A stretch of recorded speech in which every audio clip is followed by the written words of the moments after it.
going to stand up for white males here. The most mistreated group of people in the United States today are white males. They are blamed for everything. They're the scapegoat. Everything bad in America is because of white men. That's what you're told. That's what the media wants to tell you. That's what the Democrats want to tell you. They want to blame everything on white men because white men are bad and white men are racist and white men want to hold everybody down. They just want to be successful themselves.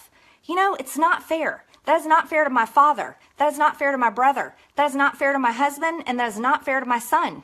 It is not fair that white men are treated that way. I mean, none of us are surprised by this coming out of her mouth. This racist video resurfaced recently, probably due to Marjorie Taylor Greene's National Divorce Manifesto she wrote out on President's Day. For someone with all that CrossFit muscle, she still can't lift her lead foot off the accelerator. But seriously, oppressed white males is our most pressing issue we have as a country. Marge is telling lies like almost every time she talks. I've seen maybe 3 sitcoms from the 90s and 2000s where I remember the white husband is the blockhead, and people got upset at that representation, but frankly, that was more criticism of gender roles. Since then, white men are still making more money, are more able to attend college because of legacies, and they have more schools to choose from. They still own most of the businesses, most of the stock.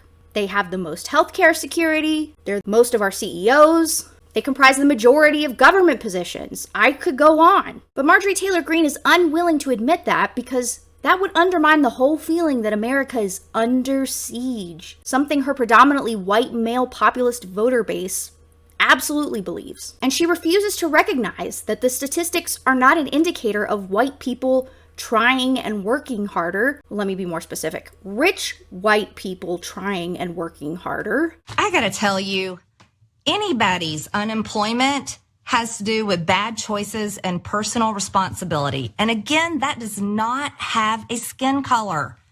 I know a ton of white people that are as lazy and sorry and probably worse than black people I know. And I would not hire them because they're lazy and they're sorry and they're pathetic. And that has everything to do with their bad choices and their personal responsibility. Her opinion is the Republican Party's opinion. They're all elitists, wearing populist clothing. So why do Republican voters believe this false oppression argument when it's only meant to distract them from the fact that their leadership doesn't want to do squat for them? Well, white men are not playing catch up with a society, an economy that prevented them from having equal access to work, school, public resources, the right to vote for their best interests. But white people are used to having privilege ever since they first stole Native American land. So anyone else gaining equality, equity, makes them feel like they're getting less, like they're getting replaced, a zero-sum game. So until right-wingers like Marjorie Taylor Greene recognize who's had to play social and economic catch-up for generations, who's being denied jobs based on their name, fatally distrusted by cops, until we agree that the Civil Rights Act